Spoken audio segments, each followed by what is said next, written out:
Hello everyone. So far we have discussed about demand and supply system, determinants of demand. Now we will analyze elasticity of demand. So what is elasticity? Okay.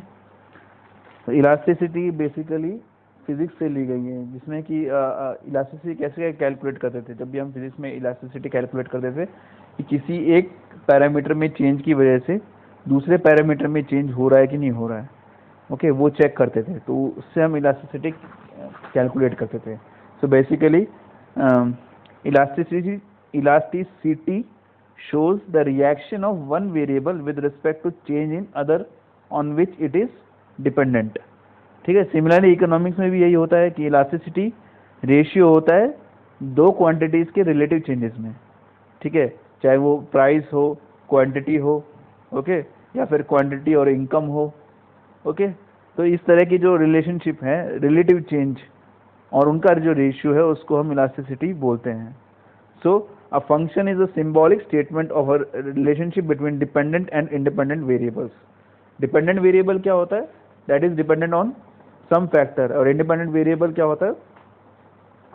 जो किसी चीज पे dependent नहीं होता। Okay, जैसे y equal to F X है। ठीक है, तो इसमें डिपेंडेंट वेरिएबल कौन सा हुआ? y हो गया। ठीक है, क्योंकि वो x की वैल्यू पे डिपेंड करता है। So it states the relationship between the demand of product and it's determinants. Okay, suppose dx is the quantity of demanded of product, px is the price of the commodity, m is money income of the consumer, ps is the price of its substitutes, pc is price of its complementary goods, t is consumer taste and preferences, and a is advertisement expenditure।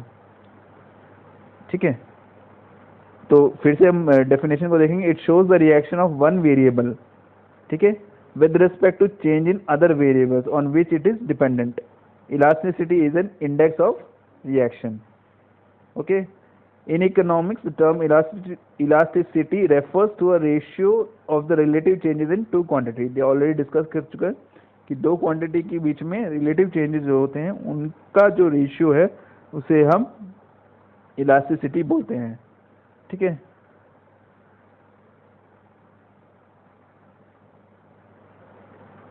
so simply the effect of change of price on a quantity demanded is called as elasticity of demand। Suppose quantity में कुछ change हो रहा है तो उसकी वजह से price में क्या चेंज हो रहा है उसको हम इलास्टिसिटी ऑफ डिमांड कहते हैं।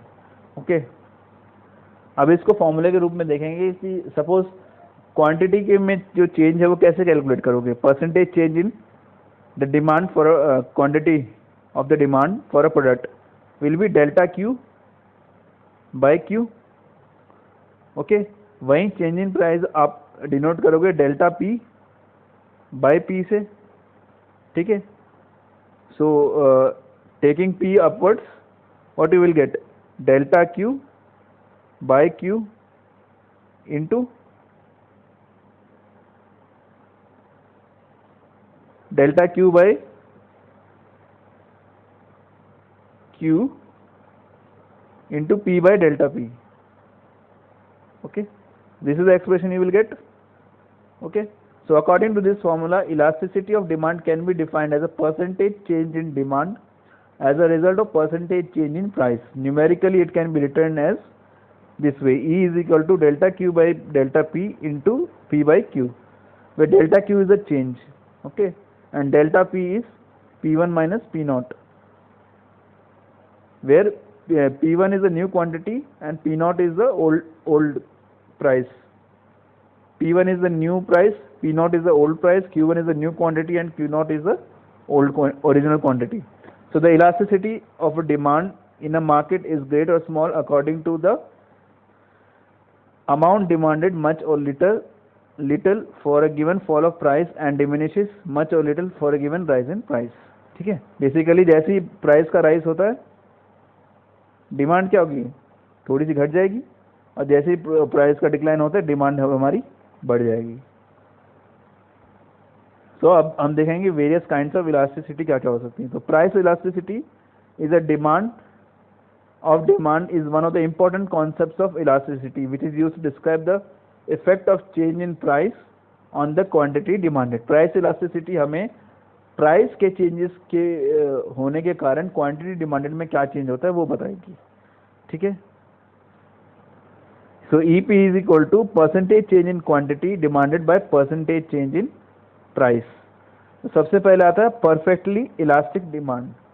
परफेक्टली इलास्टिक डिमांड हम उसको बोलते हैं जिसमें एक स्मॉल चेंज ऑफ प्राइस भी अगर हमने किया तो there is an infinite change in demand, जो प्रैक्टिकली पॉसिबल नहीं है।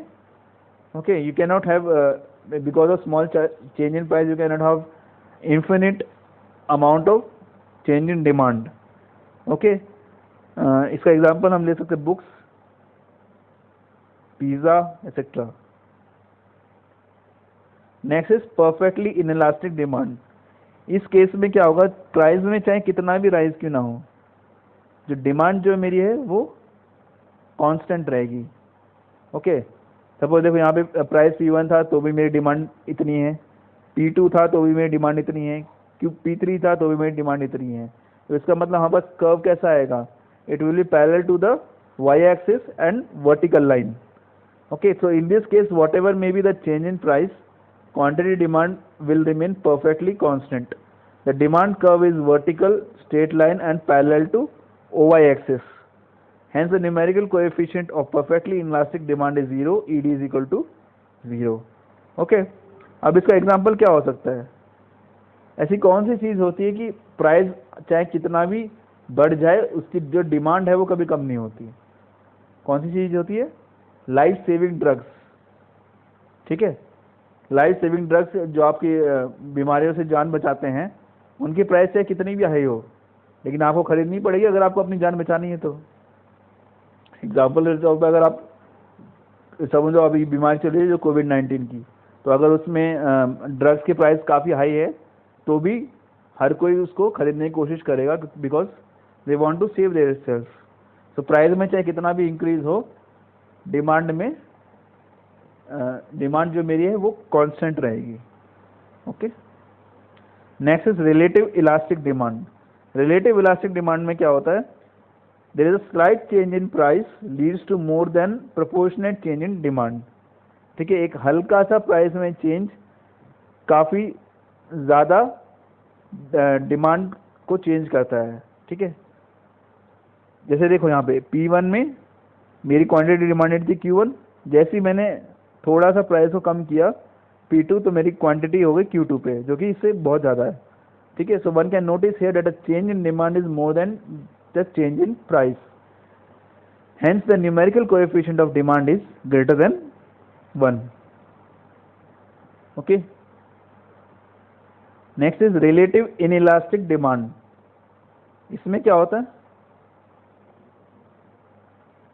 रिलेटिव इनइलास्टिक डिमांड इसमें होता है कि one can notice here that change in demand is less then that of change in price, यानी कि प्राइस में मैंने बहुत ज़्यादा चेंज किया लेकिन डिमांड में एकदम हल्का सा फर्क पड़ा। ठीक है, तो ये जो मेरा कर्व रहेगा वो थोड़ा स्टीपर रहेगा, this can be represented by steeper demand curve, elasticity is less than 1। So in all economic discussion relative elastic demand is generally called as elastic demand और more elastic, while relatively inelastic demand is popularly known as inelastic demand और less elastic demand। ठीक है, example इसका हो सकता है हमारा change in, if you observe the price of petrol and comparing demand with change in price levels of petrol, यानी कि even though the price changes to a great extent very less change in demand. Okay, देखो car already सबके पास में है और अब petrol के दाम चाहे बढ़े लेकिन उसकी डिमांड में हल्का सा फर्क आएगा, ज़्यादा नहीं आएगा, बिकॉज कार चलाने के लिए लोगों को पेट्रोल की ज़रूरत तो पड़ेगी ही पड़ेगी, चाहे पेट्रोल महंगा ही क्यों ना हो उनको डालना तो पड़ेगा। अब डालना पड़ेगा तो उसके लिए प्राइस लगेगा, क्वांटिटी डिमांडेड हमारी कम नहीं होगी, मतलब हल्का सा फर्क पड़ेगा, क्वांटिटी पे ज़्यादा नहीं पड़ेगा। Okay, next is unitary elastic demand. इसमें क्या होता है कि प्रपोर्शनेट चेंज होता है कि अगर मेरी 5% प्राइस बढ़ रही है तो मेरी डिमांड भी 5% ही बढ़ेगी। So in this case proportionate change in price leads to proportionate change in demand, hence elasticity क्या होगी, equal to unity. It is possible to come across unitary elastic demand but it is rare phenomena, very rare phenomena है, it's not possible demand is generally classified on the basis of various factors such as nature of product. Demand कई factors पर depend करता है जैसे कि nature of product, usage of product, number of consumers of a product and suppliers of product. The demand of particular solution would be different in different situation. Thank you.